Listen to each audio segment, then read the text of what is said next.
Yo, Divine, what's good? You know what it is, bro. About to go ahead and get with SP. We about to get this Knicks Real Talk pregame popping off. Get this shit popping, man. I'll holla at you. One. Up in the black Silverado, stop and get some petrol to hit the metro on full throttle. Across the Gospels, we in the Mecca bottleneck. On 32nd, word is bound with Sharon flexing. Posted up like sticky note. You smell the icky in the air like hickory smoke. Carrot we well represented. We on that Nick shit. You can smell it, so please don't step in it. Cause the burner cooking with gas. The cat in the alley dig up to your team trash. Getting that cash ready for DoorDash and make a splash. But they moving slow before the pregame show. No capsule here, what's on tap. But God, no talking five. And report, keep my blue in the chat. Interacting with your mandem. It's a brand in front of the camera. There's a picture. Catch and snap back to fit the cat. So we Nick dripping. Nick's real, you know we fit the description. It's the OG, Olin, and Ananobi. Me and my man Brody, we run your fire TV, that's Cody. It's Knicks Real Talk. You know how we get down. We in that Nick drip, dripping and Nick drip. It's Knicks Real Talk. You know how we get down. We in that Nick drip, dripping and Nick drip.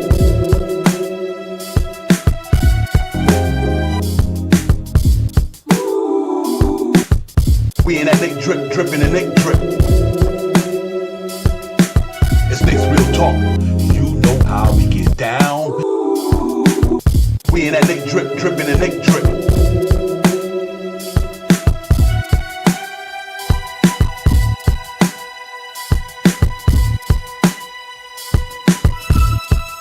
Real talk. Yo, salute, ladies and gentlemen. Salute, ladies and gentlemen. What's good, man? Knicks Real Talk, off-season Real Talk, man. Episode number 12, man. Salute to everybody, man. Thank y'all for coming in, man. We're going to talk about a little bit of Nick content today. Talk about a little bit of Nick noise that created through our buzz and anybody else's buzz from out there. But I'm glad to be in. Got my partner in the crime with me in the building. We better go ahead and get a robbery going on right now. Rob y'all for these thoughts and ideas, man. Shop Powers, what's good, my man? Peace to you, Divine, as always. Salute to the family in the chat. You know what it is, Divine. Let's talk about it. Let's get it. Let's get it. No need to kick back. Cam from the kickback. It's in the building. Cam, my fam, what's good, my brother? Good to see you, Cam. Buster Peter, what's good, my man? Rod Dude, Crim's dad. Salute to the chat, man.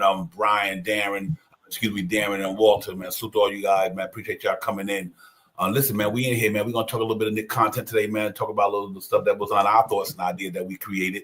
Obviously, y'all probably see the thumbnail. You know, we're going to talk about that lineup, that fifth spot in that starting lineup. Who would you want to see there with the Deuce McBride, Mitchell Robinson, and Josh Hart? We also going to get into them two young guys that we got, Tyler Kolek and Haka Purdy. What's their chances of cracking the rotation, depending on how Mike Brown formulate this team to play a certain way and play a certain amount of people and things of that nature. Our talent is one thing, skill is another, but also the coach get the final decision on that.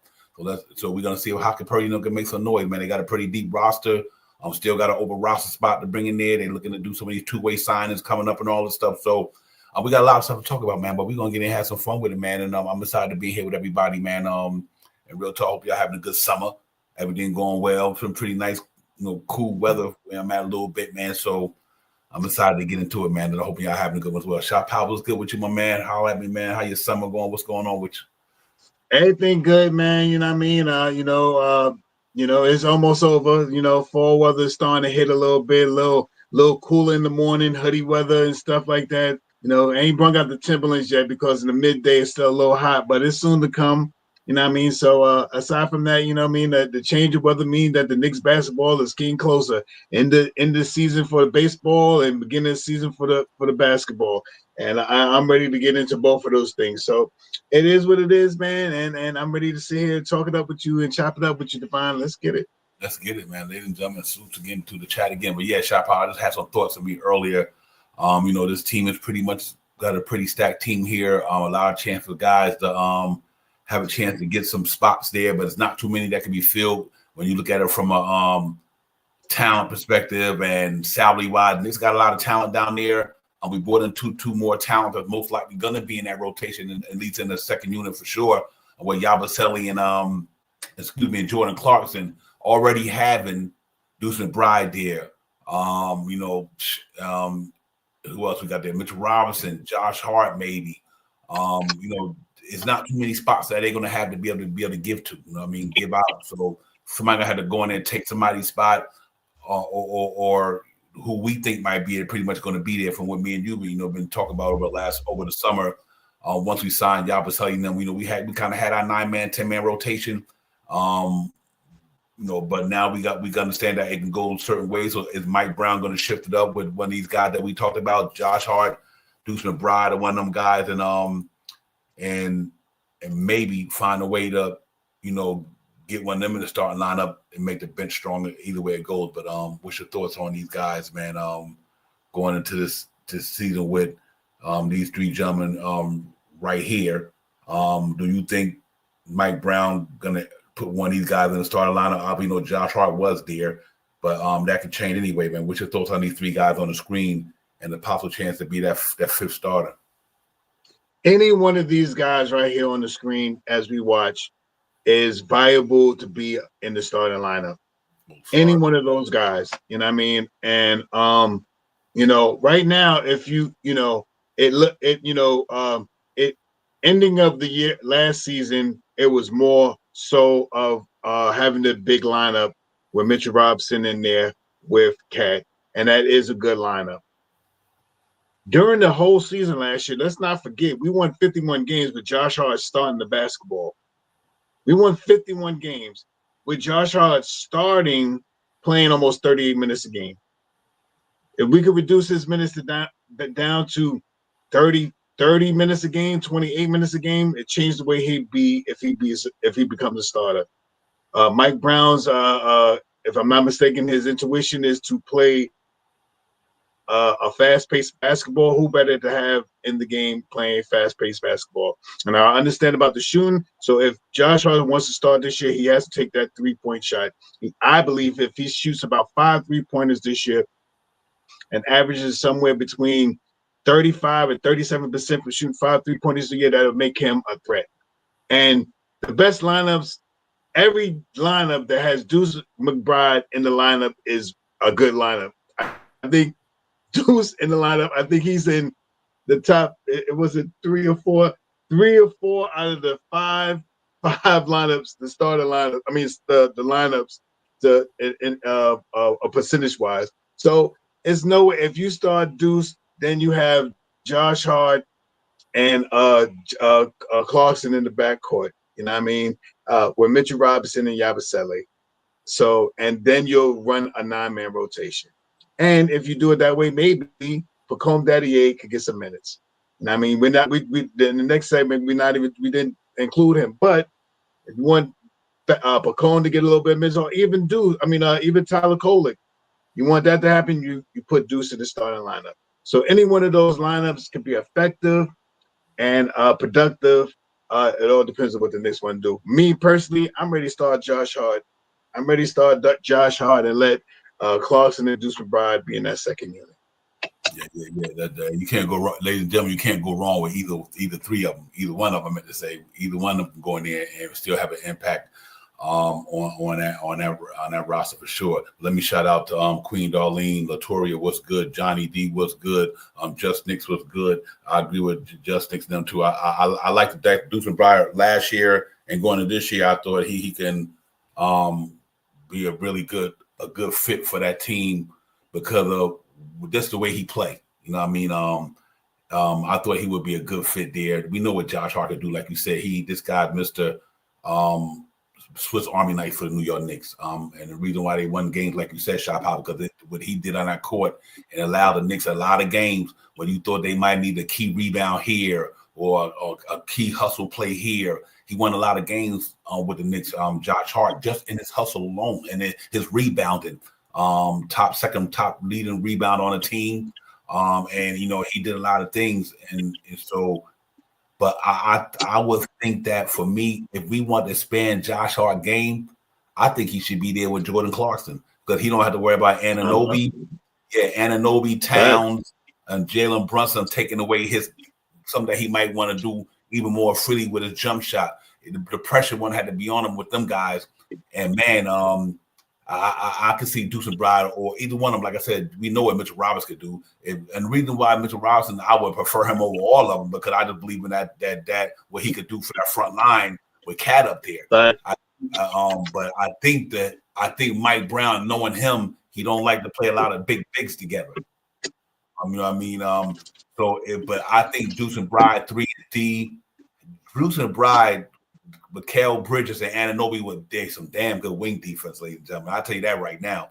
That wing defense with them three guys, it'll be phenomenal with them three. I mean, you got some ball hawks there, cats who get up on the ball, put pressure up on you, and that'll be pretty good too. So you can't go wrong with that as well. Obviously, Mitchell Robinson being who he is, you know, you got to take into consideration what he could do for Cat. You know what I mean? That interior defense. Cat get past somebody. He got the block next monster down there. And the way he looked like he playing this year, whether he playing for a bag or he just want to show and prove, like he gonna have a demon year. Like he gonna be crazy this year. I mean, the man look in shape. I mean, he literally looks in shape. You don't see the fat cheeks. You see nothing but a muscle rip on my man this year. Look like he's using the springs more. So you never know what that can impact to do. But depending on what Mike Brown, the way he coaching, his philosophy is, I want to see Mitch. But if they didn't, I think we could go either way. Josh Hart, it's a win-win no matter what. Right. It's a win-win. No matter who you put in there, it's a win-win. So Darren, he like Cat and Mitch. I like that as well. 4 and 5 there.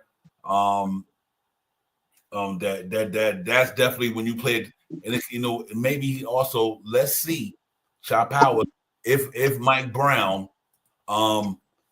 might be, I'm gonna do it according to matchup, because he might play Cleveland and say I'm not gonna start Deuce or him. I might start Mitch against Mobley and Jared Allen. But he might go up against another team who might not have a twin tower type front line and say, you know what, I'll put Deuce in here. I put Josh Hart. So he might be a little bit more stagnant than Tibbs was when it comes to his lineup philosophy. That's why it's gonna be interesting to see Shot Powers. Like, we don't know too much until we really watch it and play him and see him coach. That's one of the most intriguing things to me this year is the way Mike Brown gonna coach his team and his style. I don't know too much about his style. I don't watch him on a regular, ladies and gentlemen. I just, me, 82 game knicker. So I don't know too much about how his style works. But when I seen him play against the Knicks, when you got Sam Sacramento with them guys out there, it was Sabonis, Keegan Murray, De'Aaron Fox, who else? Every now and then, then it was my man. What's his name? Harrison Barnes. So I never seen them do a double twin tower take, like I said earlier. So I'm really looking forward. That want to be one of my really, really watches of how he coaches his team this year, for sure. Yeah, the words are like he really doesn't do too much of a big man lineup, but who knows what happened. It may be as simple as what you said, Divine. Depending on how the game is or who we're playing against, may be different matchups or maybe a different lineup. Who knows? We're all over here really kind of speculating because we don't know. We're hoping to see one of these lineups. And with any one of those guys starting, it gives the second unit another opportunity for one of the young guys to come in.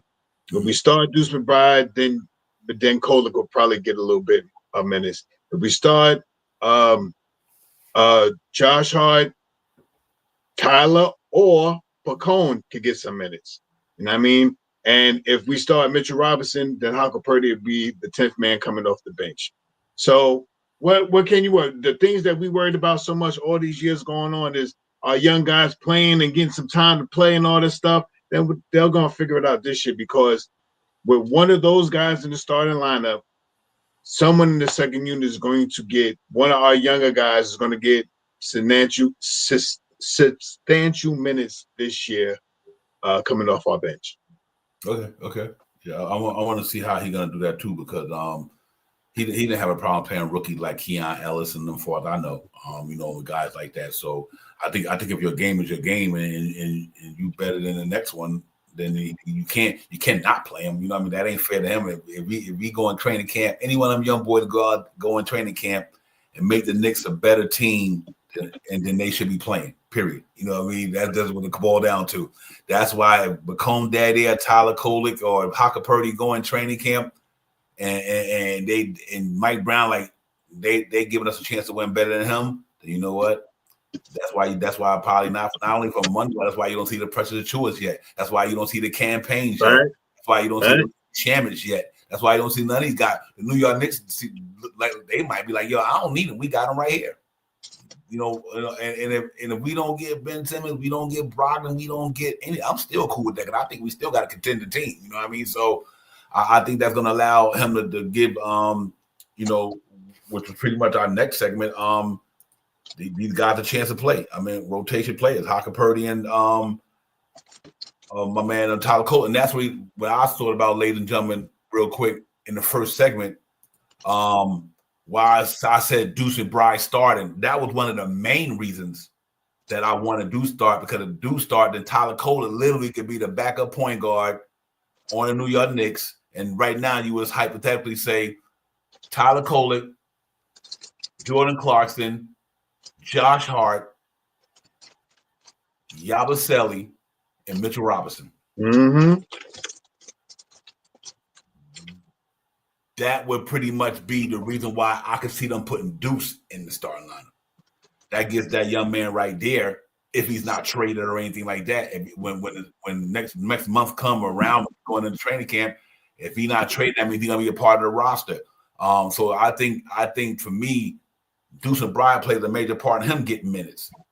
Because if Deuce McBride don't start, you can't run Tyler Kolek, Jordan Clarkson, and Deuce McBride at the 1, 2, and 3. That's too. And Josh Hart at the 4 and Yabusele at the 5 or something like that. No siree. I don't want to see that. That's the one main reason I really like Deuce McBride start, is for that major reason right there, ladies and gentlemen. That young man right in 13 can get some minutes. Because right now, if you look at it in totality, they're not even right now. One of these dudes is not getting minutes on a regular next year. One of them two dudes, Haka Purdy or Tyler Cole, pick your poison. Depending on the way the Knicks go and what type of lines they use. And I don't think you're going to see that many minutes. I think they get some. But if Deuce McBride don't start, I don't see what Tyler Cole would be a third point guard, but he'd be out of the rotation though. You got to have my man Jordan Clarkson backing up, whether it's Josh Hart or Mikal Bridges, depending on which way they go with that. Maybe Mikal Bridges play the 2, and then my man Jordan Clarkson to back him up. And at the 3 spot, you got Anunoby shot powers, Anunoby, and who's going to back him up? Probably Josh Hart. You know what I mean? So, and then Yabusele and what's the name? OG, right. And then you got Cat and Mitch or whatever. So it's going to be interesting to see, man, how these two young guys, what's your thoughts on Tyler Kolek and Haka Purdy? How do you see them getting minutes if the said players that I just manifested about, talked about, happen to be the ones that Mike Brown going to really rely on to get the heavy minutes? How do you see one of these two guys getting in there, or two of them for that matter? All right. I think this year the one thing that or at least as fans we complained about was the high minutes. Minutes police was the first time I heard it in a long time about the New York Knicks. The minutes police, the Mikal Bridges playing 37 minutes, Jalen Brunson playing 38, Josh Hart 38, 36, 30. So to eliminate that problem this year, we played more players. And I think right now, like you said, Devon, I think we have a solid 9-man rotation right now. Solid 9-man rotation. I mean, Clarkson, Josh Hart, Deuce McBride, not even none of them, because one of them is going to with Yabusele, and Mitchell Robinson starting. Let's just say that 4 guys right there. So with that being said, if Mitch is starting, Haka Purdy is going to get minutes. I believe off of the bench, the most productive young guy that I've seen, and I'm not taking nothing away from Tyler Kolek or Pacone, but Haka Purdy was the one that got more minutes last year than either one of these guys. And until he got hurt. And so I believe that he can be, if Mitch is starting, he's that 10th man. He is that 10th man, the second unit, 5th man, the center in the unit. And I think that he can be very good, especially if you have him with Deuce McBride, Clarkson, Yabusele, and Josh Hart. So I think he's the one guy that I think gets minutes this year. Tyler depends on who starts. like you said, Divine, if Deuce stars, Tyler may get some minutes. And I mean, his minutes may ramp up from last year, 3 point something minutes. I don't even know. I'm guessing right there. How many low minutes that he got last year? If it was 5 minutes, to up to 10, 12, 15 minutes this year. And I mean, those minutes could be continuous and consecutive. So we can see what happens. You know what I mean? It all depends on how they're going to start the year off. I think either one of those guys get minutes, but I'm swaying more towards Hunter Purdy because I think we start Mitchell Robinson, and I think he made a statement last year playing. At the more he played, the better he got, and I think if he plays this year, staying healthy in the second unit with Yabusele being that swing guy that could go outside, Josh Clarkson back there, Josh Hart, and I think Deuce McBride. I think that'll be a very substantial run and gun second unit right there. All those guys in that second unit is young, except for Clarkson. I was, if you want to say Josh Hart too, but he plays young. Deuce can run. I think Josh Hart wants to run. Yabusele can get up and down the court, and then you put Hawker Purdy in there that can run the court too. That can run the court too. I think that's the unit that I think that's going to, for me, I think that's going to be the second unit this year. Yeah. It's I tell you, man, it's going to be interesting, man. Like I said, but these guys to go in there and battle out how they want to be a part of this thing, man, because this team is loaded. They got a lot of firepower there to work with. I like the Mitchell Robinson and Cat front line. I think that helps out Cat a great deal. I mean, because when you got when one of your star players is Cat and his size and everything, you always want to make sure that you can find a way to keep him out of foul trouble, keep him on the court. And I think the best way to extend Cat's career to me in New York is to start Mitch next to him, to take the pressure off him, and don't hopefully have to commit no unnecessary fouls and things like that. I think Mitch makes all the sense. Just that he can be the one taking the brunt of all of the foulness and all that stuff. Like you rather have Mitch with 3 fouls in the first half than the Cat with 3 fouls in the first half. So I think at that center spot, Mitch can protect him. So when one of the wings or whatever, or back point guard, whatever, breaks down a defense and gets in the lane, you don't want Cat trying to pick up a foul block and trying to get a block shot. You rather have Mitch doing it, because if Mitch get the foul, okay, then Mitch goes to the bench, and we still got somebody like Hawker Purdy that can come in there and fill Mitch void, and that way Cat not out there in foul trouble. That's why I like Big Mitch down there. The offense rebounding, miss a shot, he get the ball, throw it back out to Cat, throw it out to Brunson, throw it out to Anunoby or whoever out there on the court at that time. He get an offense rebound, he can kick that ball out to one of them guys, hopefully, or he could put it back up for offense rebound, put back, whatever. He does a lot of things for Cat. I like Mitch. Deuce McBride, I think, does a lot of things for Jalen Brunson. I think Deuce McBride helps Jalen Brunson in that backcourt, not only from taking the pressure off him playing you got a top tier point guard that night, you don't have to throw Jalen Brunson on him, you throw Deuce McBride on him. You know what I mean? So that means you don't get Jalen Brunson in foul trouble or whatever that case may be, or because his defense is not, it ain't bad, but it ain't stellar. You know what I mean? But I think that takes the pressure off of Jalen Brunson, having Deuce McBride start next to him, and that way Mikal Bridges them ain't got to run around that damn that circle trying to keep up with faster 2 guards. That so there's so many things that can happen with this thing, shot power. And I like that they got the versatility, because I think they'd be ready to go with this team, man. And I'm excited about it. And the reason why I'm excited about it, because I'm just ready to see some Knicks basketball, and I'm ready to see these guys go out there and get it popping. So let's see how they're gonna do it, man. These dudes is ready. I know I'm ready. Shake that shit. Damn. Sorry. But yeah, ladies and gentlemen, these boys is ready, man. That's what I'm looking for right there. Straight up energy.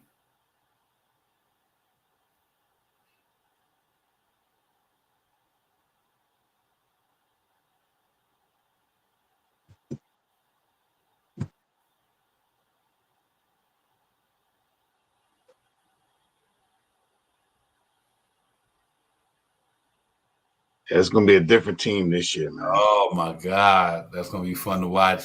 That man right there, we just see him right there, man. I think everybody's gonna step their game up this year too, because they already played together, man. That's facts. That's big facts. Yeah, the continuity and camaraderie gonna be crazy, man. I'm looking forward for these boys busting it out. And let's hope that they have a good year and get us where they need to go and get us past further we went the past season. But I got a feeling the Captain gonna turn it up. I think Cat gonna turn it up. I think all these guys gonna turn it up, man. You know who the common denominator shop out was? Mike Brown.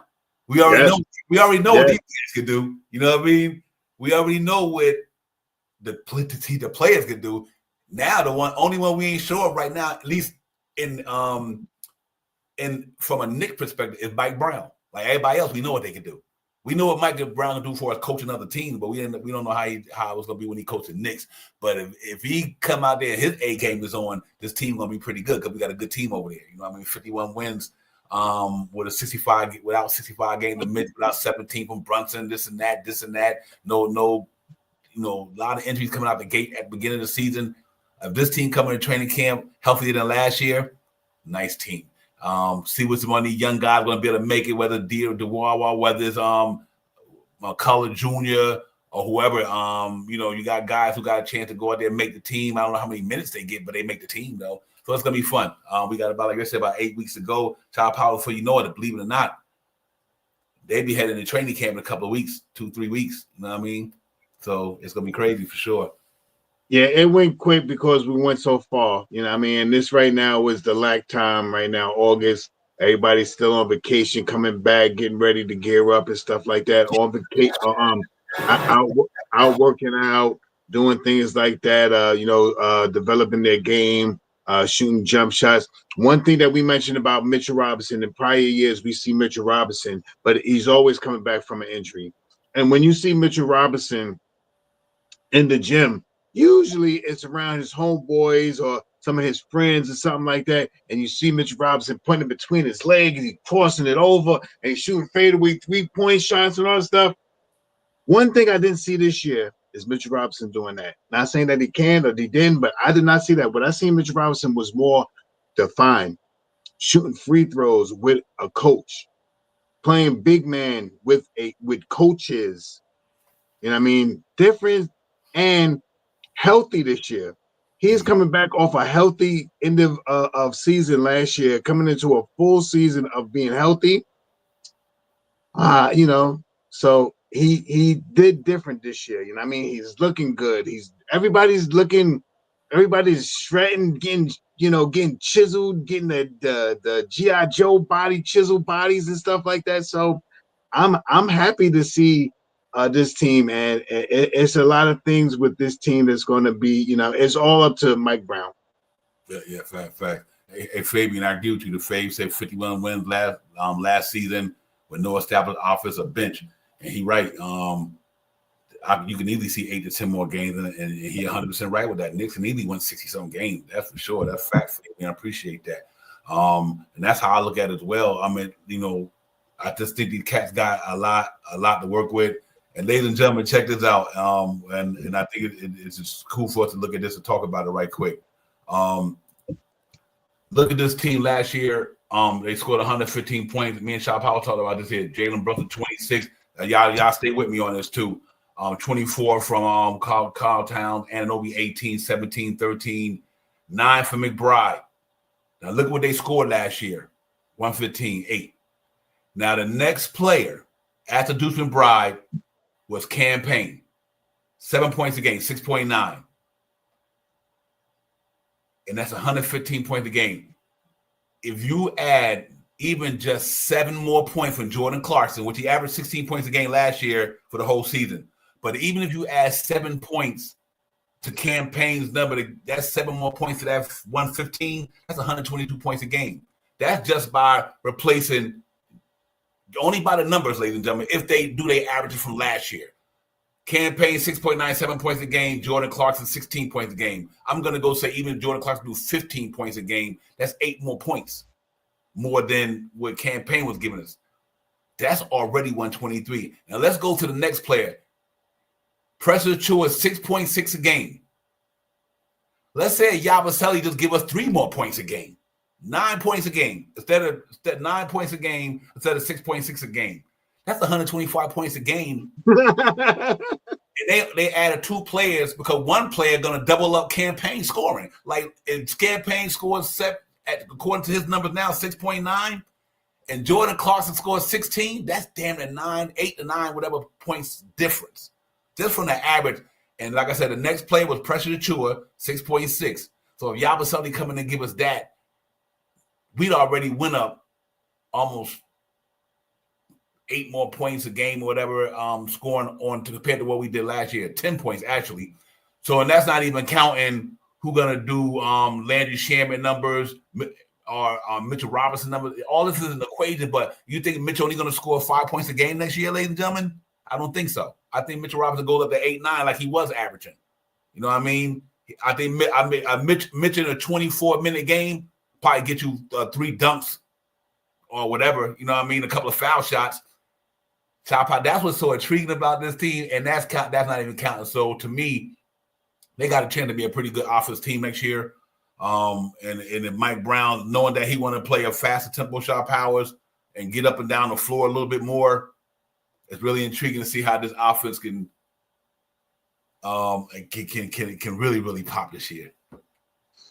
Yeah, man. It's funny that this team is pretty much the same team that we had last year. And I mean, aside from letting go Payne, picking up Clarkson, letting go Precious, and substituting him for Yabusele.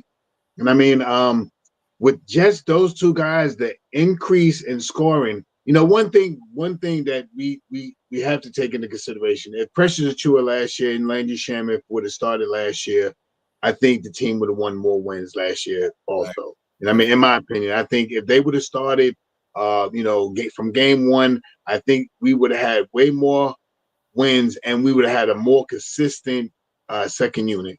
And I mean, we'd have had a more consistent second unit with Precious and Landry Shamet playing alongside with Deuce and I don't even know who. Oh, we had Jericho Sims. You know what I mean? So, so with that being said, I just think that like you said, Devon, those 3 extra points from Yabusele, those 8 or 9, 7, 8, 9 extra points from Clarkson makes a difference, man. I'm at this team last year averaged 115 points. You might as well say just from the starters. You know what I mean? And Deuce McBride. You know what I mean? And sometimes you had Payne come in and whatever, however they got the rest of the points. But now I don't think these guys in the starting unit is going to get that many minutes. I think they're going to be fresh. I think we can preserve some of these guys from getting the silly fouls and all of this stuff because you may see sometimes Yabusele and Cat out there together. You know what I mean? You may see Yabusele and OG and Mikal out there together. You know what I mean? The lineups are totally different from what it was last year, man. And if they can get it together, the production is going to be so much better.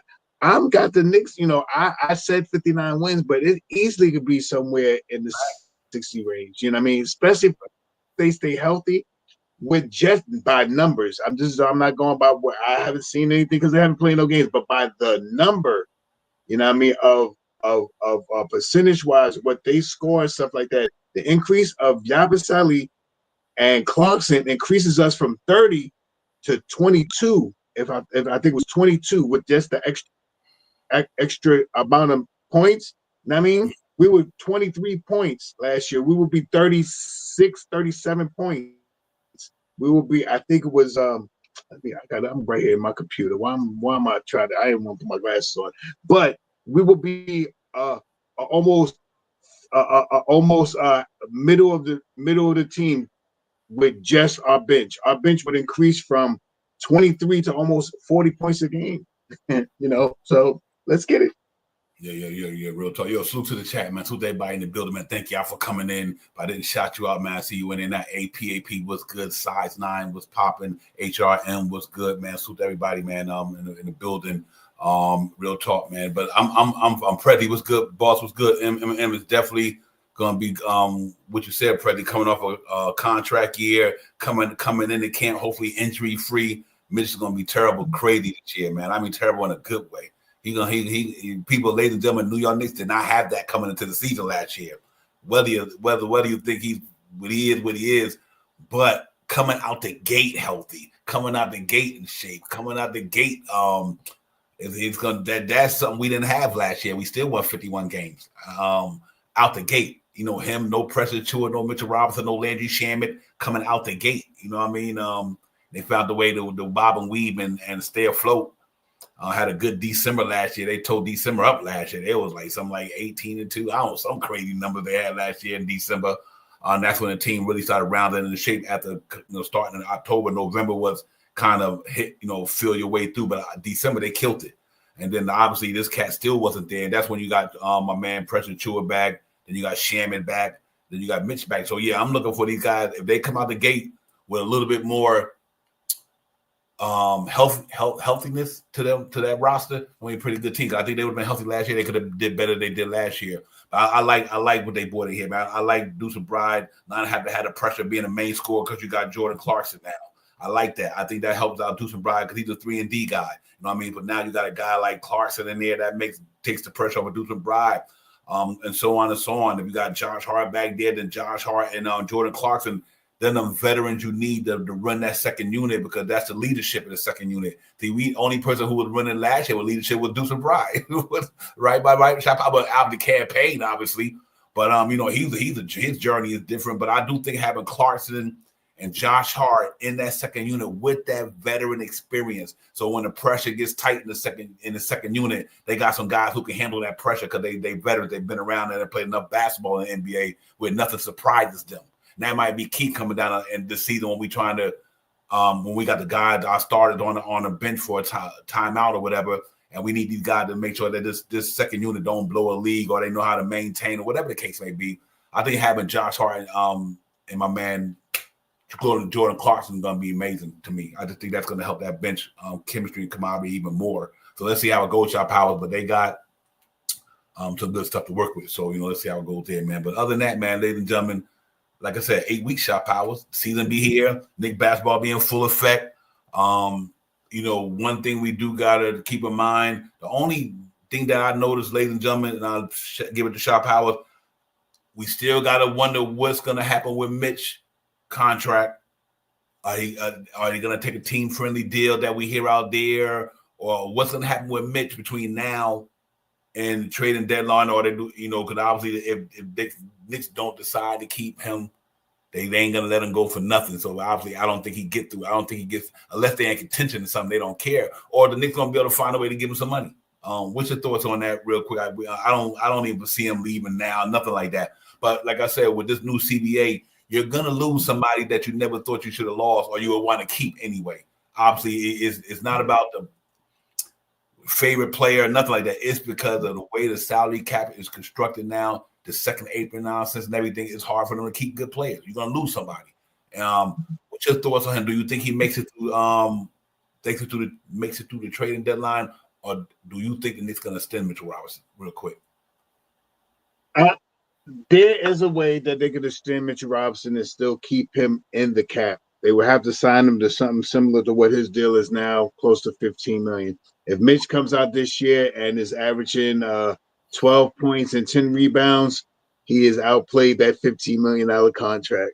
So it will all be on what Richard Robinson will want to do. Are you ready to stay here in New York, the only team that you've ever been on, and not change nothing that you want to be here, or go south, and go get the bag. And I mean, so that's what I think there is a way. I think if they can figure it out, I think they can work it out and still be right up against the cap without going over. I think if it's somewhere around 15 million, like what his deal was before, $15 million or something like that, it's possible, especially if they sign him, do a 3-year deal, $15 million, 45 million, 47, something like that. That with a 2-year deal with the last one. I think there's a way that you can finagle that. But they'll figure it out. They got Brock Aller, man. They got Brock Aller. They'll figure it out, man. They're gonna figure it out. Yeah, real tough. Because ladies and gentlemen, I want him here. I think he had the impact on this team, no matter what. You know what I mean? He ain't the best player. He's one of our important players. You know what I mean? He just important. He ain't our best player, of course not, but he important though. You know what I mean? Because like I said, you got the nights when that shot ain't falling for your team. You got somebody who can snatch them rebounds off the offensive side of the board. I mean, when your shots ain't falling that night and you need somebody to grab you up a second chance, get some second chance points up in the building. That's what guys like Mitch come in at. You know, forget the offense bag. I don't give a fuck what we can, but that what he do on that offense rebound, that defense, that lane clogging, all that. You know, and here's another reason why I want to see him stay, Shot Powers. How many Knicks could say they did a 10-year bid with the Knicks? Facts. How many players that you can really say the Knicks kept for 10 years? What, Herb Williams, probably back in the days. Mitchell Robinson got a chance to be the longest tenured Knick in a long time. I mean, you know, he been here, what, 2018? This will be his 6 years he been here. So if they give him a 3 or 4 year deal, Mitchell Robinson done did it, man. You know what I mean? So a decade, well, that's pretty good. You know what I mean? And he had the impact. You know what I mean? But the key is healthy. Like we always talk about, how healthy can he stay? You know, and that's what the Knicks is looking at right now. Is I think it's more about the health, but he looks damn good though. He looked good though. But like I said, here's the good thing about it. It's a win-win whether you trade him or not, because you ain't like you trade no bum. So you're gonna get something in return. You're gonna get something in return. It might not be no superstar or no star, but you're gonna get something. It all depends what's happening at the trading deadline. If you got some teams out there who might got a really dope player, but they look like they're not gonna be where they need to go, and they might got to move to an aspiring contract or whatever. You just never know what happens. Let's say hypothetical. This is hypothetical. Let's say the Utah Jazz don't decide they want to extend Greg with Kessler. Hypothetically, I'm just using him just as an example. Let's say if Utah don't want to extend Kessler because Kessler's about to get due the contract, and Mitch got expiring. What does Utah might be saying? You know what? We can get rid without giving Kessler the money. We can get Mitchell, even if we don't extend Mitchell Robinson. You know, we saved that money, so they can save money on him and Mitch. You know what I mean? So the Mitch contract is a good track. It's not a bad thing if they have to move him. Hope they don't, but if they do shop, it's not a bad thing.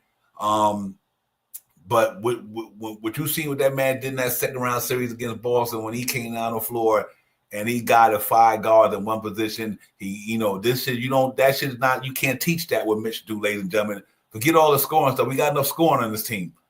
But the intangible that man do on defense when he out there is amazing to me. And it takes a lot of pressure off some of our guys who are not that great defensively. So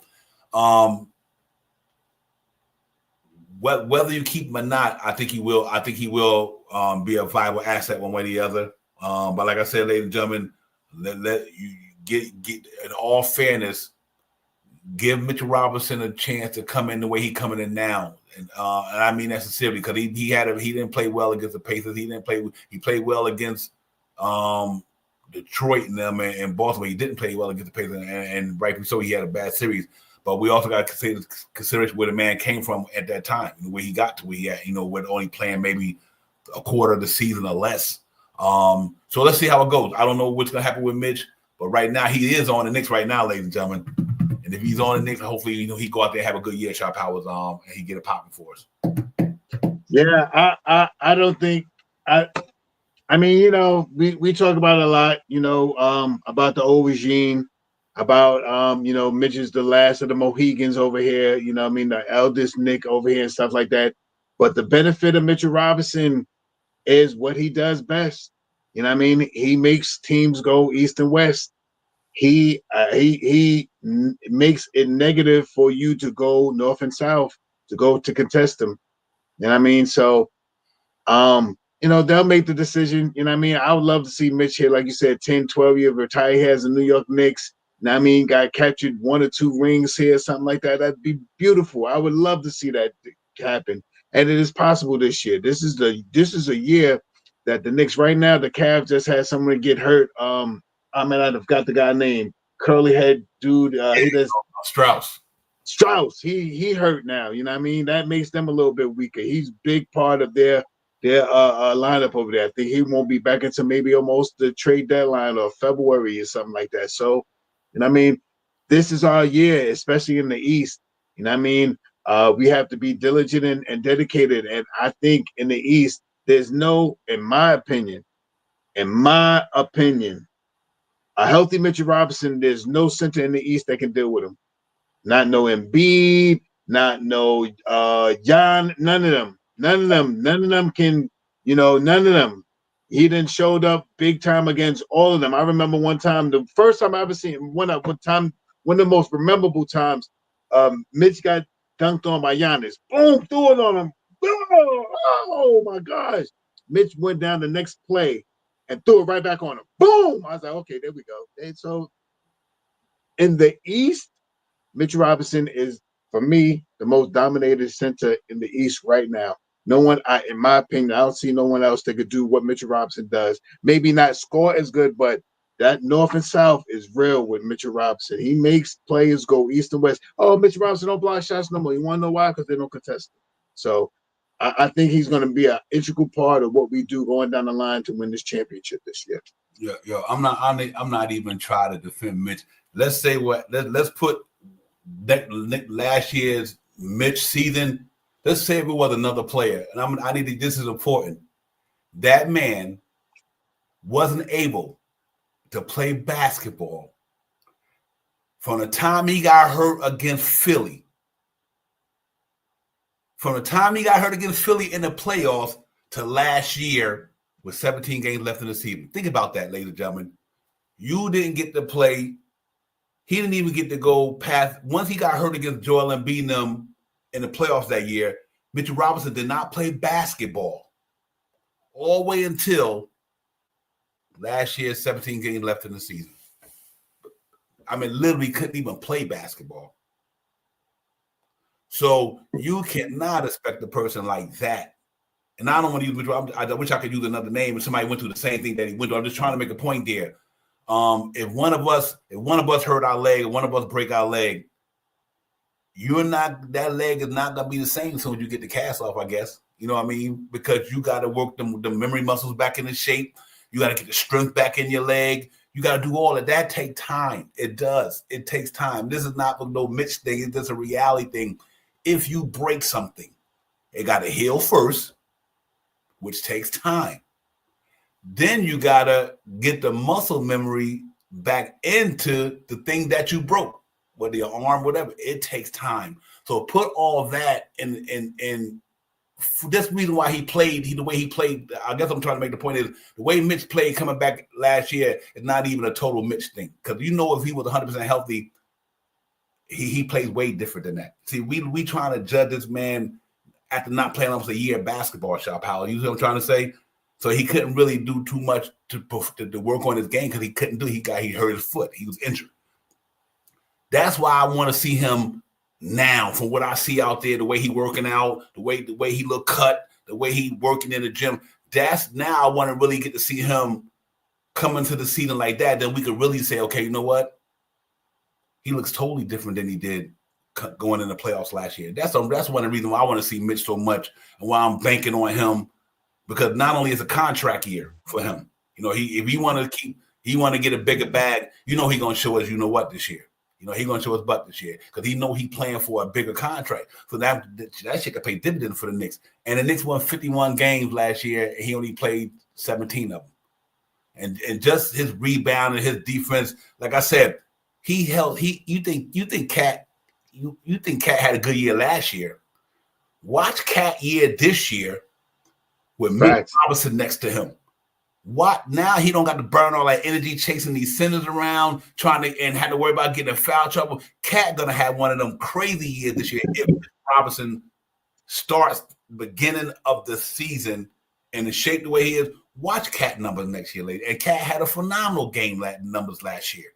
24, 24, and 13, 24, 13. Now you don't have to worry about going out the game with 2 silly fouls, maybe. Or 3 fouls, you get to stay in the game and still get buckets because the Mitch is there. For when somebody coming down the lane, shot powers, Cat ain't got to try to block nobody's shot. Let Mitch be there, protect them rims. I digress, Shop. I think just Mitchell Robinson presence with Cat for a certain amount of game gonna be pretty good compared to the postseason when Mitch wasn't even ready. So it's gonna be interesting to see. Yeah, I mean, it is so many different ways that you could just talk about how the line is going to be this year. If they want to structure it with the big man lineup, if they want to structure it with a fast running gun lineup, if they want to do a small lineup, if they want to put all shooters out there, if they want to put all defensive players out there, the New York Knicks could do all of those things that I just mentioned. You know what I mean? And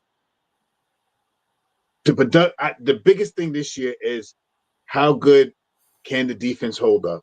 And I don't know, maybe it's just me. I don't think the defense is going to fall down to 26 this year.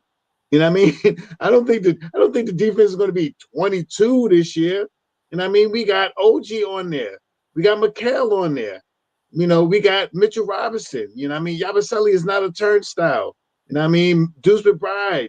You know what I mean? We got some players out there. Yabusele. I mean, everybody underestimated Yabusele. All he does is do much. You know what Yabusele did great in the Summit League this year? Block shots. That's what he did great this year. I mean, he didn't score the basketball, but he rebounded block shots. That's what we need in the second unit. You know what I mean? So we have defensive players, and I'm pretty sure Mike is going to run our lineups strong with the stronger lineups that he have. I do not think that there's going to be a lineup that ever goes out there on the court that's not going to have some defensive prowess towards being on the court. So let's get it, man. I think this team is.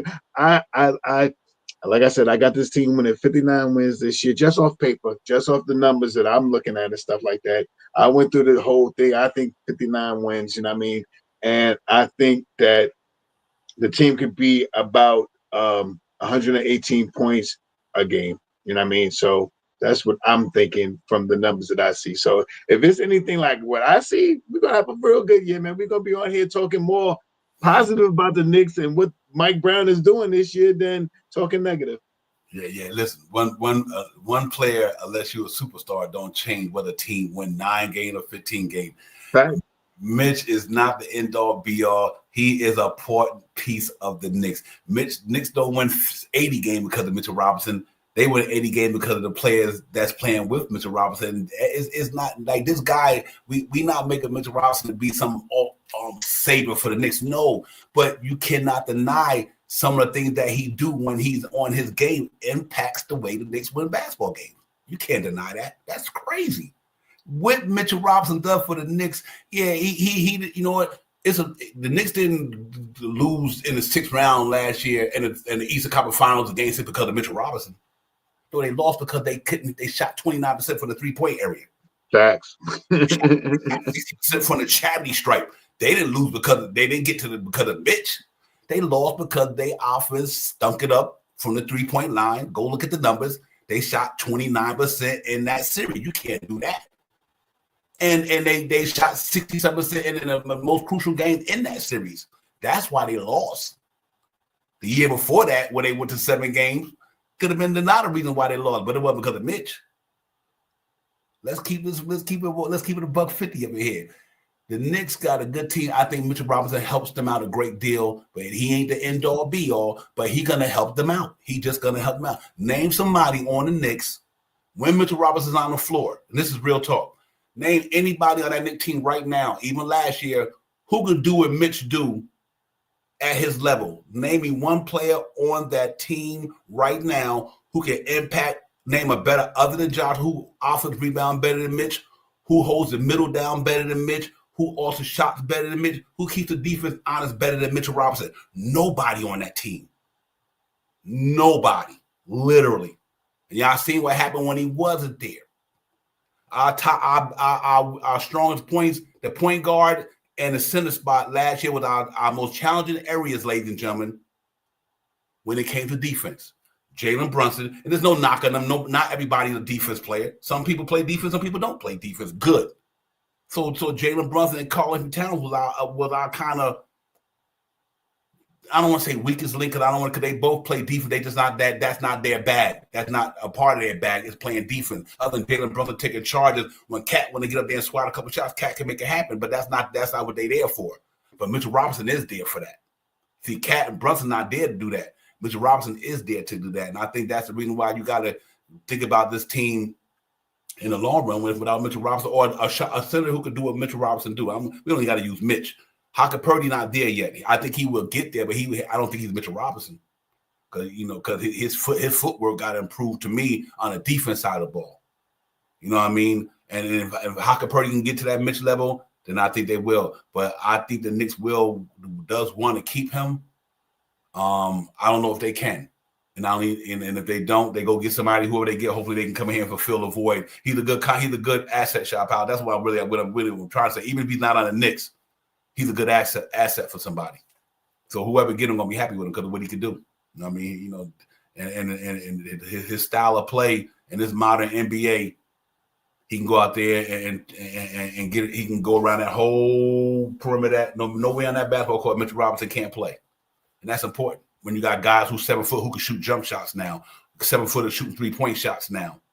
So he's one of the few guys who can go out there and guard another 7 footer on the perimeter. And I think that's important. That's an attribute that you can't take for granted in the NBA. A guy that tall with that athleticism when in an era now where the 7 footers are shooting 3-point shots. So a lot of teams don't got guys who can go out there and cover these guys. But this guy can. I like that about Mitchell Robinson. That's the reason why I hope it works out for him. Yeah, it's just what the biggest thing that I'm looking forward to seeing is because I want Mitchell Robinson to start. I think Josh Hart is going to start, and I'm not opposed to Mitchell to Deuce for starting. Mm-hmm. So let's get it. I don't think Mitch is going anywhere, and don't let Mitch have a phenomenal year where he comes out and plays 68 games this year, and plus the playoffs and dominates. You know what I mean? Don't let us win a championship this year because they're going over the second apron. They're gonna pay everybody. Everybody gonna get a bag. Everybody gonna get a bag. Give everybody a bag. Don't worry about the second apron. We'll be out of the second apron in 2 years. We ain't got paid yet. We ain't gonna make no trades anyway. We got all the players we got. Plus we got this young 18-year-old boy in the G League. We got Nas in the G League, and we got what's the other boy they're gonna put in the G League? The young 18-year-old boy, the 7-foot dude, and and McCullough. Maybe McCullough be in there. Maybe McCullough. You know what I mean? So we got a system in the G League. We need to let some players go and get some cheaper players. We got players on the bench that's gonna. I think Tyler Kohler's gonna get some minutes. I don't think he's gonna get every night minutes, but when he does get minutes, I think he's going to get minutes. I think Pacone has the opportunity to get minutes this year. I think Haka Purdy is definitely going to be averaging about 18 minutes a game. You know what I mean? At least. So let's get it, man. I don't think Mitchell Robinson plays 35 minutes a game. I think Mitch is going to be around 22 to 26 minutes a game. I think, I think that, I don't think when you look at the team last year and you see how much minutes that guys played last year, I don't think this team is going to be nowhere near what they did last year. I don't think you're going to see any of the Knicks players next year in the top 10 of playing minutes next year, in my opinion. Yeah, especially Bridges 37, Josh Hart 37, and 38, 37, 38, Brunson 35, 36, yeah. Yeah, they averaged last year. Brunson 35 for Cal, and Anobi 36, 37 McHale, 37 Josh Hart, 24 Deuce McBride, 15 campaign, and 20 minutes pressure to Chua. Mitchell Robinson 17. I love to see that go to 24 shot powers. You know how him and Hartenstein to get 24 minutes apiece. Yeah. Yeah. That's all you want. You want to see Mitch be able to play 24 minutes, and just like they did with him and Hartenstein, both of them got 24 minutes. They was pretty productive. So. This team I think they pretty good, and I'm literally good with the team. They don't get nobody, they don't sign nobody else. I think this team is a contender team. So maybe the Knicks might feel they got enough there, ladies and gentlemen. They don't need to go out there and get the Ben Simmons and go out there to get these guys that we've all been talking about over the summer.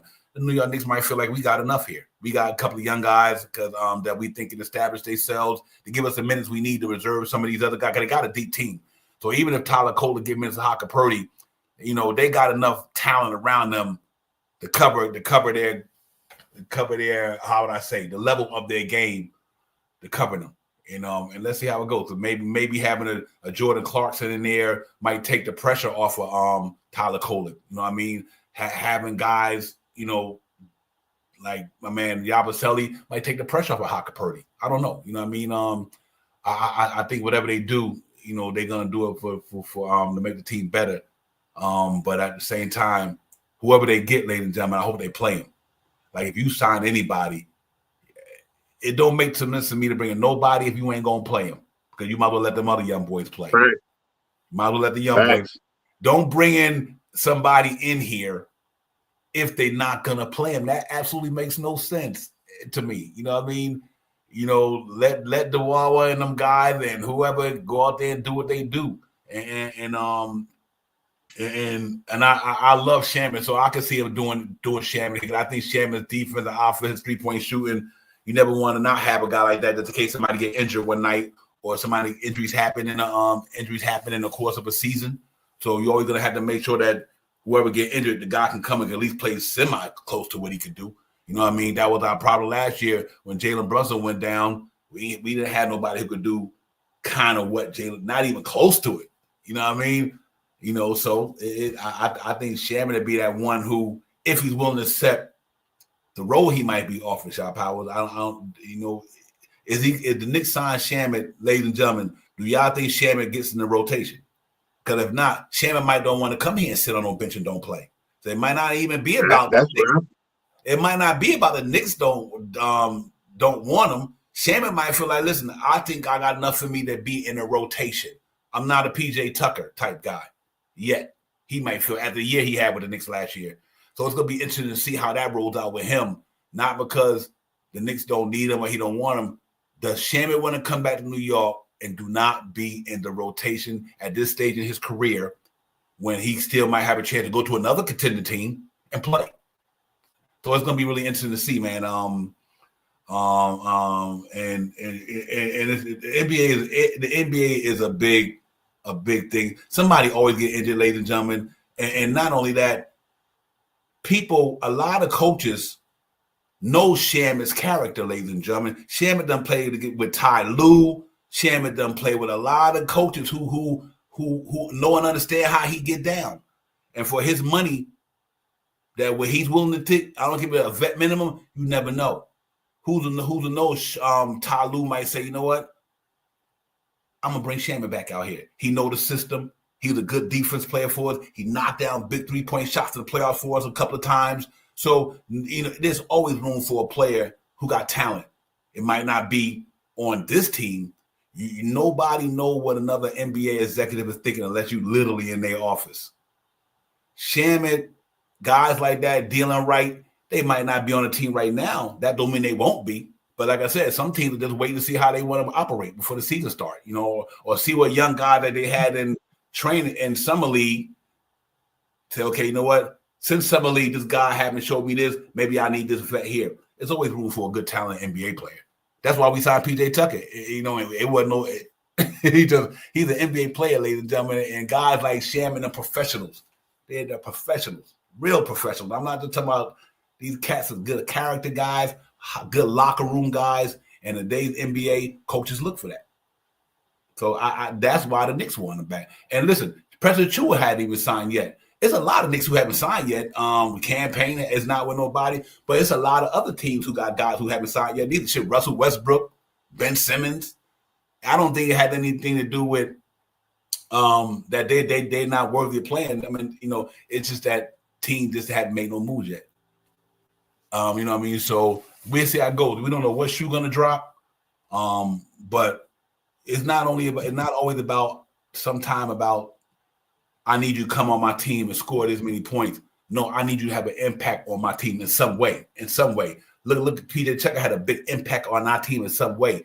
He didn't play, but he had an impact on the vibe of the team, Shot Powers, you know what I mean, and all that good stuff, you know what I mean? So I think that plays a major part in what some people go after guys like that to have it in their dispense. Because like I said, if my man Deuce and Bride get hurt or Clarkson get hurt or somebody get hurt, Landry Shaman can literally come in there and do what they do just about, Shot Powers. That's why I don't have a problem with Shaman. But I do like the team the way it's presently constructed. They don't get nobody, and they use what they got with the aura, and all these guys. I'm good with that too, because I think our main 9 core is there. Our core is there. Shop Powers. Yeah, I don't know what the Knicks are gonna do with this veteran minimum. You know what I mean? Because with what we talked about tonight, we got 12 guys that we can start. And I joked about this on X and all these other stations that I tune into when people were putting out Shamif, and they were putting out Shamif, and this was even back when this other guy was, I can't think of his name right now. I know who I'm talking about, but I can't. Anyway, I said we go back and get PJ Tucker. You know, everybody laughed at me and joked at me, and we talk about PJ Tucker because right now what do we really need? Right. We got 12, we got 12, 13 guys on the roster right now. You know what I mean? We got 13 guys on the roster because Muhammad is going to be on the roster. You put PJ up there at 14, you wait till after the year's over, and then you pick out one of these guys that be in the G League that pops off this year, and you bring him up on that last end of the year contract to fill up your roster to make 15 players. And that's the nutshell right there.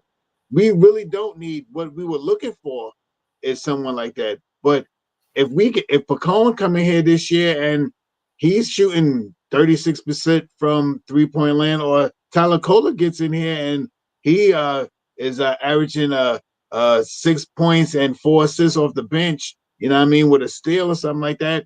What do we need? What really do we need? You know what I mean? I don't want to go be overbearing. Of course, I would like a Brogdon. Of course, I would like a Shamif or Simmons or something like that. But what really do we need right now? We have a solid 12-man rotation right now. You might as well say 13 because Muhammad is there. You know what I mean? So that's 13 players. We're looking for the 14 players so we can start the year out. That's basically it. Mm-hmm. Yeah. If you look at the roster, for me, it was interesting to me. These top fives, 1, 2, 3, 4, 5, 6, 7, 8, 9 with Jordan Clarkson. That's definitely a 9-man rotation. Carl Anthony Towns, Anunoby, Jalen Brunson, Mikal Bridges, Josh Hart, Mitchell Robinson, Yabusele, Deuce McBride, Jordan Clarkson. That's a guaranteed start. Them 9 dudes, as of right now, Shop Howard, gonna be in that rotation, no question about it. No question about it whatsoever. So now it's one. If you go back up for position, let's say back up possession, you got point guard, backup, starting point guard. That means the only person right now you could throw in there, unless you throw Yabusele at the 5, could be Tyler Kolek, or you throw Hakapurdy at the 5. That's a 10-man rotation right there. And that's the reason why I did the show today was who makes the rotation. Is it going to be Hakapurdy or Tyler Kolek? Because I think that position that Daddy A play, we got a lot of them. Mikal Bridges, Anunoby, Josh Hart, Yabusele. That anything in that 6-7 range up, small forward, power forward, we pretty much covered there. So it's gonna be the reason why I don't think we need nobody. If you do bring somebody in, are they starting over these guys? The 9 guys I named, Shop Powers. If you bring in anybody in, if it's Shaman, let's say you brought Shaman in, does Shaman crack that rotation? No, I don't think so. Whose minutes is he going to take? So let's look at it again. Carl, Anunoby, Brunson lock, Mikal lock, Josh Hart lock, Mitchell Robinson lock, Yabusele lock, Deuce McBride lock, Jordan Clarkson lock. Tyler Kolek, Hakapurdy, and Bacone Daddier. Either one of them going to crack that 10th spot on that roster, or that guy you bringing in, is he going to be the one that cracked the 10th spot? That's going to be interesting. I don't know, man. I can't call it, but I just for the numbers and from the financials and all that, be interesting to see.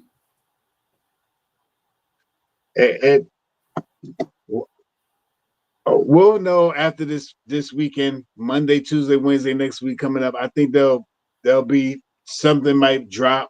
And I mean, it probably a drop. That's what was out there that maybe after Labor Day or something like that.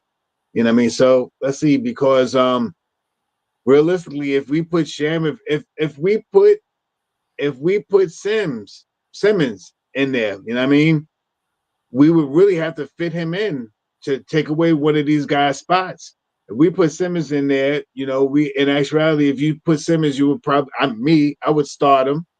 That means you push uh uh uh now Mitch goes back to the second unit and Hakapurdy is the 11th man or whatever you want to call it. You know what I mean? Because if you put Sims in there, Mitch goes in there. Now it's Yabusele, Clarkson, Deuce, and Josh Hart. And that's definite if you start Sims. So if they talk about Malik Beasley, if he was going to come over here, which I don't think is a good idea. I did some research about that anyway. Make a long story short, even if he was to come, I think I would start him. And I mean, I would put Mitch in the second unit. You know what I mean? But so depending on who it is, that person that's going to put Mitch into the second unit, you know what I mean? Because who you going to start in the second unit? Like me, if one of these guys will have to start in order to bring somebody in because they will have to play in the second unit, unless you Sims or Brogdon or one of these guys, because you got Josh Hart, you got Deuce McBride, and you got Clarkson.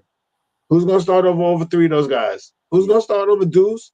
Who's going to start over Josh Hart and Clarkson? He got a spot. That's what they bring him over here for. So yeah, let me ask you a question real quick. Who would y'all rather keep, Dewara or Bacone Daddier? Anybody in the chat want to just throw up? Who would y'all rather keep? If you had a choice, real quick, who would you want, Dewara or Daddy? If you was Leon Rose and them, you had to make a decision between them two, which one would you take, Dewara or Bacone Daddier? that's for me. That's a hard decision but if you're asking me, I would take Bacone. He's already been in the league. He knows the team. He's not a veteran. I mean, he's not a rookie anymore. And I think he's young enough to come in here and excite the team because he's 6'7", 6'8". He can shoot the jump shot. He can play defense, and he would play in the second unit. If you want him to get minutes, if you want either one of these guys to get minutes, you might have to start Josh Hart for the small forward position because that's where I would put him. I don't think he gets no minutes. I don't think Pacone gets no minutes or Dewar get any minutes over Yabusele. So you got to start him at the small forward. So if you're looking for me, it'll be a small forward position. I'm going Pacone. Yeah, I like Bacone. I've been a big Bacone fan since I seen him in some of the first year he got here. I thought that cat I like his approach to the game. I like the way he moved without the basketball. I like his fluidity. Once that 3-point shot become constantly NBA ready, he got a chance to and that's why I said, ladies and gentlemen, the Knicks don't even want to make no move. They might feel they good. I think both of them bring something different to the game. What I like about the Warrior though, that dude moved he moved up and down that court like a how would I say? First of all, he comes with force. He got that. I could see him on a fast break with Josh Hart and them. You know what I mean? Shot powers literally, because this cat, he can handle the ball for 6'9". He could get up and down the floor with a wingspan that's pretty decent. He looked like he out there trying to get it popping. And what I like about him also, he betted on himself too. He betted on himself. He said, listen, I ain't going back over there. I'm staying here. My name here. Right. So that tells me the Warrior got a hunger about him. He like, I'm betting on my motherfucking self. I'm staying in the States. I'm going to go out here and let these people know how I should be in the NBA. And that means that you're going to get that cat's best effort because he want to be here. Like, you know what I mean? So it's interesting, man. Knicks got a good – Knicks always had some good young dudes come up to here. Whether it was all our guys profit some way. Think about it, Shot Powers. R.J. Barrett stay here, got his bag. Deuce McBride still here. Mitchell Robinson still here. Quentin Grimes got to about the third year at least. A lot of these guys that we drafted, they stayed around. You know what I mean? And Salute to Leon Rose and I think Scott Perry really started that whole thing. When we started drafting guys, Scott Perry, like even Frank did 4 years. You know what I mean? The Knicks did a good job of keeping these cats on their rookie contracts and trying to give them a chance to get there. And you know, and some of them, a lot of them went on and got money. Like Quentin Grimes about to get some money. You know, RJ got money. My man quickly got money. Obi got money.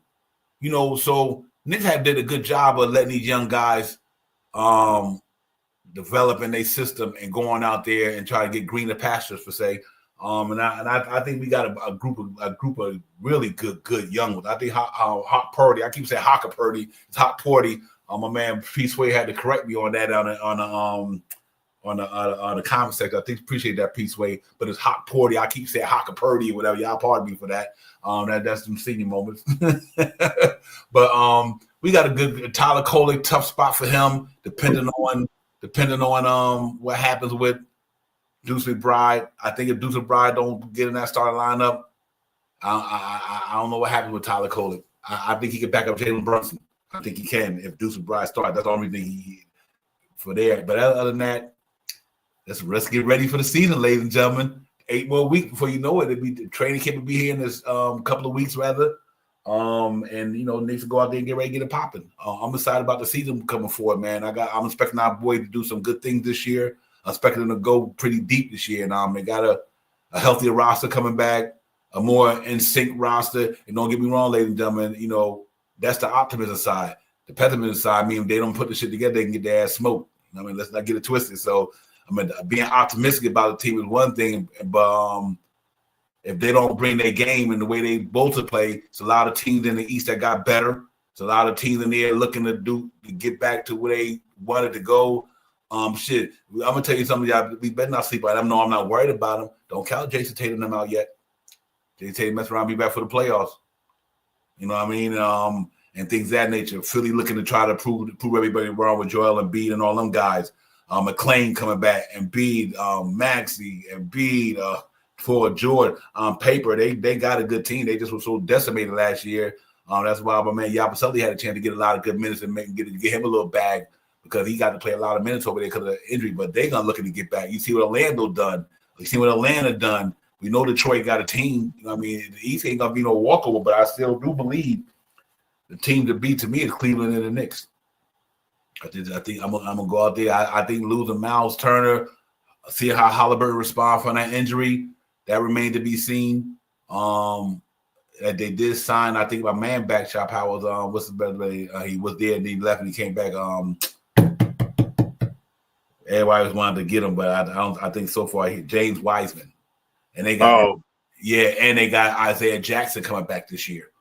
So I think they might have lost my man Miles Turner, but it looked like they trying to fill that void with my man coming back, Isaiah Jackson. And obviously, yes, I think they did do the Wiseman thing again.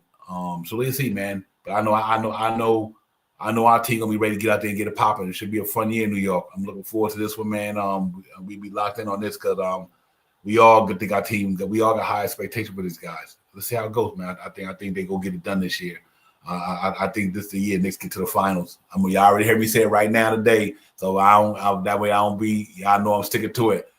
I had an Eastern Conference Finals last year. They got me there. This year, I think the New York Knicks ends up in the finals. There you go. I think they make the finals. They ain't proved me wrong the last couple of years since Tid's been here. They kept my predictions honest and fair, and they kept them where I thought they was going to be. So I think now with this team they got now, I think they're gonna be. They got a chip on their shoulder. Number one, Shaw Powers. They got a bad taste in their mouth. And number two, they was probably so worn down by the time they got to them Eastern Conference Finals. They were worn out. You know what I mean? Now let's hope that with a team with a coach like Mike Brown, the one thing that we always thought was the con against Tom Thibodeau was the minutes. Let's hope that now with him, Shaw Powers, our guy might not be as worn down because they think that Tibbs was playing him too much. Now we had to see how Mike Brown do it. And if it's anything like you said, when these guys' minutes go down under 35, around 34, I still think they're going to stay around that. I mean, that's what all the good players do in the league. They stay around 35. But let's hope we have a lot of offensive explosion nights if our defense kind of play every night we have a couple of games where we don't have to play them a lot of minutes this year. We're gonna see how it goes. Yeah, I think that's going to be the brunt of it this year. I think this year, I don't think they're going to the I think they're going to stay right, like you said, close to 30, but I think they're going to be a little bit under 35. Maybe not much. And some games they'll probably be over, but I think the average, some of the stars will not be what they were last year. I don't think Josh Hart is going to play 38 minutes, 37. I don't think Mikhail's going to play 37 minutes. I don't think Brunson's going to play 36, 35. I don't think all those high minutes that we talked about. I don't think with the team that we have now, I don't think they're going to play that many minutes. I think the second unit will pick up Brunts of those minutes. I think you'll see Yabusele getting 28 minutes. I think you'll see Josh Hart getting 28 minutes. I think you'll see Clarkson get 26 minutes. I think you'll see Deuce getting 24, 26 minutes, and so on and so forth. I think those guys will be the ones who pick up the slack for some of the starters. So I'm ready for this year, man. This year is not like last year. Last year we had a good team, and now the one big thing about this year is the new coach. What this new coach is going to implement into this system of offense, not like Tom Thibodeau was a defensive-minded team. If, in my opinion, if you know Tom Thibodeau, you know him being a defensive team. Do you think the team last year was a real defensive-minded team? I don't think so. I think they were more offensive-minded last year because of the players that they brung in over the offseason, and I think they will continue that this year. Yeah. Knicks ended up 9th in the league last year in defense, ladies and gentlemen. That's even higher than what I thought. I think it was 9th, if I'm not mistaken. And that happened after the All-Star break. After the All-Star break, they went on a defense tear. They was killing it. And then when Mitch came back, they even went on a more of a tear, in the regular season. But like I said, I think the legs and everything caught up to them after that second round. The Knicks, one thing about the Knicks last year, shot power in the playoffs, all their playoff series, even though they won like 4-2, but they were tough series. Like that Detroit series was tough. You know what I mean? Yeah. The Boston Celtics series was tough, and the Indiana series was tough. A lot of wear and tear. But like I said, if they don't shoot 29% from downtown during the Pacers series, shoot 60-something% from the charity stripe in like 3 or 4 games when they was shooting around close to 80 in the regular season from the charity stripe, and they were shooting right around close to 38% from downtown during the regular season. I mean, but in that Indiana series, 29% from downtown. You can't beat nobody like that. You know what I mean? And it wasn't no one particular player, just that Indiana defense and our lack of shooting that 3-point ball last year in that Indiana series, I think really caused us not to get to the finals. So hopefully this year, with some fresher legs and maybe Mike Brown doing a little thing different than Tibbs did, that might work in a plus, not the minus. I think we should be okay. So we see how it goes. But listen, man, we just want to get in here today. Episode 12 cut up with you guys, man. You ladies and gents, excuse me. We appreciate y'all coming, man. I hope everybody enjoying this summer. Fall about to come around, season about to get popping in pretty soon. So let's get it, man. I'm glad to get in with y'all tonight and cut it up. Thank y'all for coming in, everybody, man. Real talk, y'all know how we do. Sharp Power, holla at your boy, man, and we get up out of here. Yeah, man, great show, Divine, man. Great little talk about what the expectations for the Knicks, for our team, is going to be for next year. Let's stay optimistic, Knicks fans. We got a good team this year, and knock on wood, if they stay healthy, I think the implementation of Yabusele and Clarkson will show up in the books. I think Mitchell Robinson will show up this year. I think all the guys that played last year are coming back this year with a vengeance, and I hope that's true to form. So if they do that, we're going to have a very, very good year. We're going to be on here talking more about what the Knicks did tonight than what they could have did to win the game, hopefully. So with that being said, thank you, Divine. And always salute to the family in the chat. Let's get it. Yeah, hit that like, subscribe for your boy. Hit that like and subscribe for Knicks Real Talk. Listen, man, when the season starts, no matter who's on this roster, I just want them to do well. I just want them. It's been 1973, been a long time, ladies and gentlemen. 1973 has been a long time. I live for the moment. I think these cats want to go out there in this Jalen Brunson and Cat era and help them get us over the hump. They know they bought Jalen Brunson the help he needed, and now they put in a superstar like Cat here. Him and Jalen Brunson, a dynamic duel in New York. You know what I mean? Just like the Knicks Will Talk podcast, a dynamic duel, ladies and gentlemen, New York. These cats go out there and get it done for us last year. And then under certain circumstances, it could have even been better. I'm happy with the first year. I really am. I'm happy with what I seen last year, and I'm confident in what I seen last year that this is going to roll over and translate. It's going to carry over. And the good thing about it is that the continuity is going to be amazing. That's what I think I'm really most excited about. Shop out at the continuity. Like that was all a lot of guys. That starting lineup, they was all new. Only one played that starting lineup last year together. Was for a minute with Josh Hart and Jalen Brunson. That whole starting lineup was a total new starting lineup, pretty much. So let's hope that all translate, man. It all translate. These cats get us to wherever they got to get us to. And whoever we meet in the Eastern Conference Final, if we get there with a barn or major injury, like Shaw Power said, let's get it popping. I'm ready to go. But listen, y'all, thank y'all for coming in, man. Real talk. We appreciate y'all. Shaw Power. See you on the other side. Y'all ready? Y'all be safe out there. Enjoy yourselves and everything like that, man. And we'll see y'all next week, man. And then we're going to go on hiatus for about a week or something like that, but to get ready for the season. So just let y'all know, next week we'll be on. And then I think the week after that, we probably take a hiatus into training camp and try to get this content the way we needed to get to. It's level up time, just like the Knicks. It's just level up time. So we're going to take our time and finish working on what we're doing and to bring y'all some better content and all that good stuff, man. So until then, everybody enjoy, be safe, and we'll see y'all on the next one, man. Divine, Shaw Powers, the chat, Knicks Real Talk, man. Peace. We out. Peace. Peace.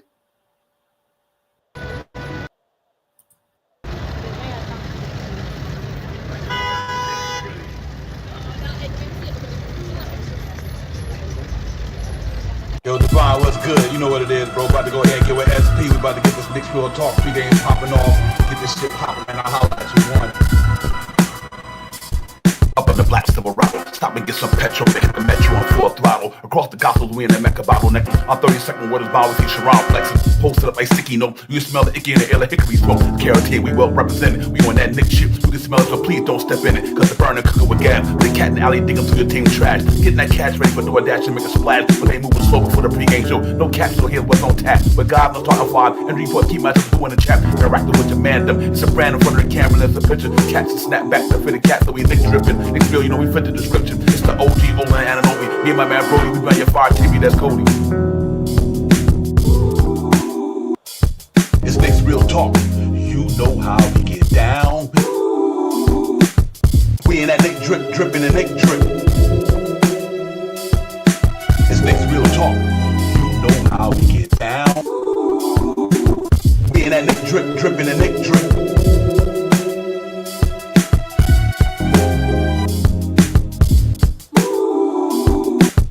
We in that Nick drip, dripping and Nick drip. It's Knicks Real Talk. You know how we get down. We in that Nick drip, dripping and Nick drip.